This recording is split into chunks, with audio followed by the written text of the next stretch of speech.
Voice of Vietnam. This is the Voice of Vietnam, broadcasting from Hanoi, capital of the Socialist Republic of Vietnam.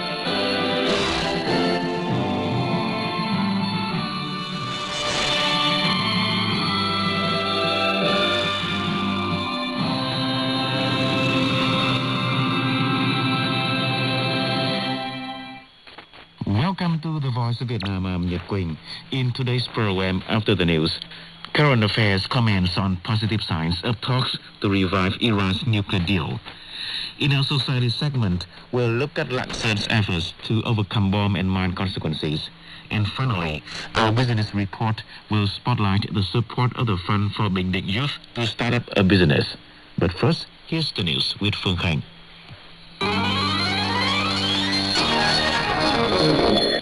In the news headlines, Vietnam's GDP goes up 5.03% in the first quarter of this year.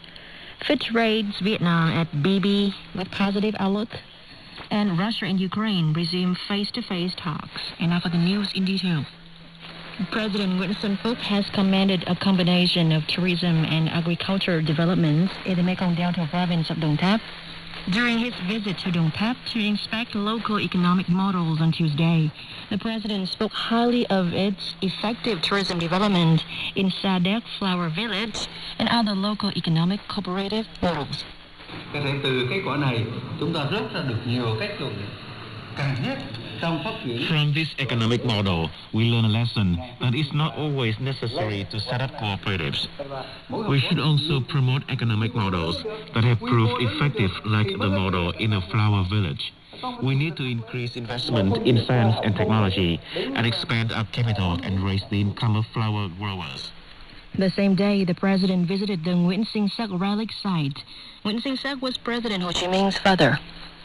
Vietnam's GDP was estimated to increase 5.03% in the first quarter of this year, higher than the 4.72% growth rate in the same period last year, according to the General Statistics Office, GSO.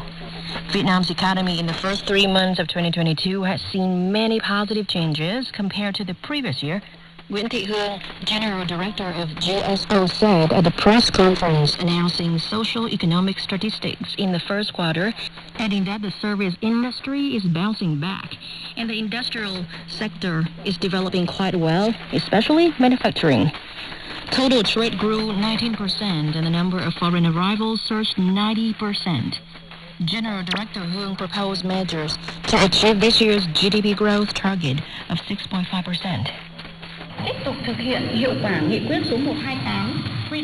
We need to continue to effectively implement government resolutions on socio-economic recovery and development and adapting to and controlling the pandemic. It's crucial to disburse 100% of public investment, maintain macroeconomic stability, boost production, and gradually ensure self-sufficiency of raw materials. Fitch Ratings has affirmed Vietnam's long-term foreign currency issuer default rating, IDR, at BB with a positive outlook. A report released on Monday by the rating agency said the affirmation reflects Vietnam's strong medium-term growth prospects despite the COVID-19 pandemic, global economic spillovers from the Ukrainian crisis, and strong external finance metrics relative to peers. Fitch Ratings noted the rapid recovery of the economy thanks to the government's flexible approach in response to the pandemic and high vaccination rates. Vietnam continues to benefit from its export sector thanks to the implementation of important trade agreements, FDI inflow still maintaining high growth, and tourism flows gradually resuming from 2022, it said. Fitch forecasts that the country's GDP growth will accelerate to 6.1% in 2022 and 6.3% in 2023, led by the recovery in domestic demand, strong exports, and high FDI inflows. According to Fitch Ratings, Vietnam's success stabilizing public debt, its growth potential in the medium term, and the rise of foreign exchange reserves, which are reaching a record high, are offering a cushion for the country to cope with external shocks. The number of international arrivals to Vietnam in March increased by more than 41% over the previous month and 2.2 times against the same period last year, as Vietnam has fully reopened and many international flights have been restored, according to GSO. In the first quarter of this year, the number of foreign tourists to the country reached nearly 91,000, a year-on-year rise of 89%.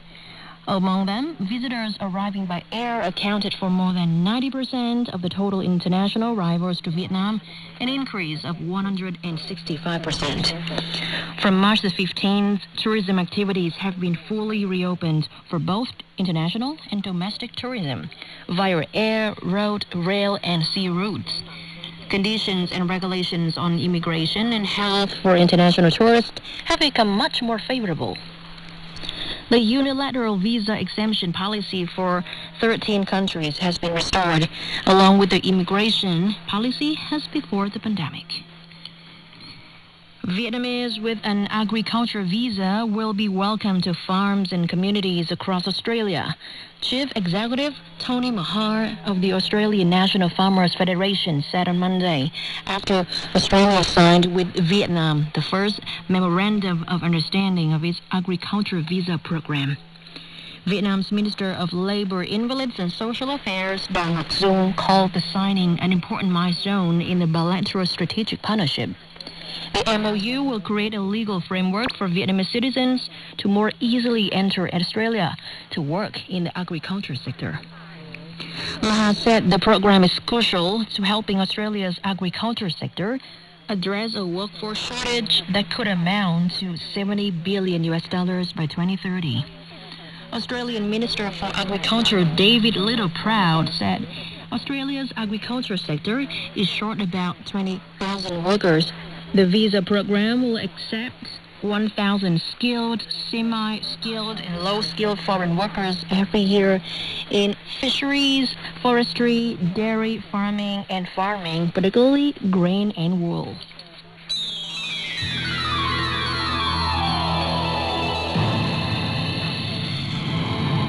You're listening to The Voice of Vietnam and our summer news. I'm Nhật Quỳnh.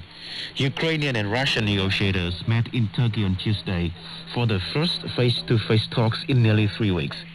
Turkish President Tayyip Erdogan welcomed a delegation from both sides, saying stopping this tragedy was up to them. The resumption of face-to-face talks is an important first step towards a ceasefire. S&P Global has projected Asia-Pacific to grow at a robust 5.1% this year and around 4.5% in 2023-2025, making the region still the world's fastest growing. In its quarterly economic update, the American Publicly Traded Corporation forecasts for Japan, South Korea, and Chinese Taipei have not changed substantially, as these economies are seen well-placed to weather inflationary shocks. S&P Global has lowered its growth forecast for emerging Southeast Asia to a still robust 5% from 5.6% as softening global demand growth and the Russia-Ukraine conflict weighed on the region's economy in 2022. A subvariant of the highly transmissible Omicron version of coronavirus, known as BA2, is now dominant worldwide, prompting surges in many countries in Europe and Asia and raising concern over the potential of a new wave in the U.S. BA2 now represents nearly 86% of all sequenced cases, according to the WHO. It is even more transmissible than its highly contagious Omicron siblings, BA1 and BA11. However, the evidence so far suggests that it's no more likely to cause severe disease. As with the other variants of the Omicron family, vaccines are less effective against BA2 than against previous variants like Alpha or the original strain of coronavirus, and protection declines over time.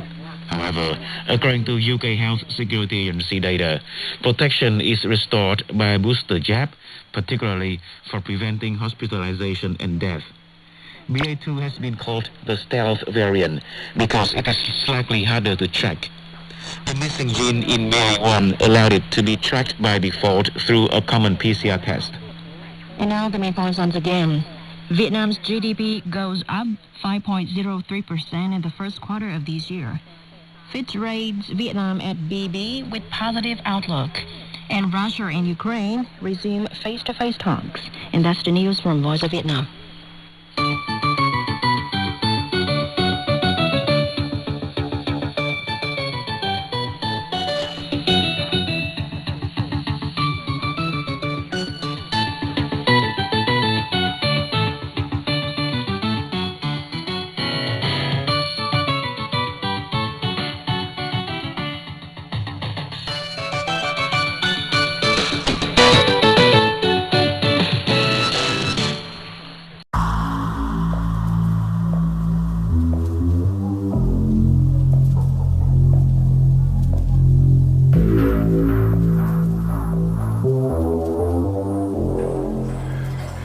Don't know what you're messing with. Why in the hell don't you leave it alone?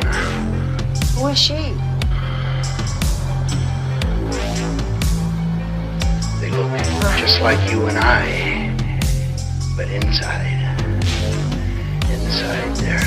they're different. They have no soul. Who are you? They call me the garbage man. I dispose of human garbage. Why are you telling me all this? Because you're in danger. There's been a little accident, an escape. They're very real, very dangerous, Jeff. Be careful.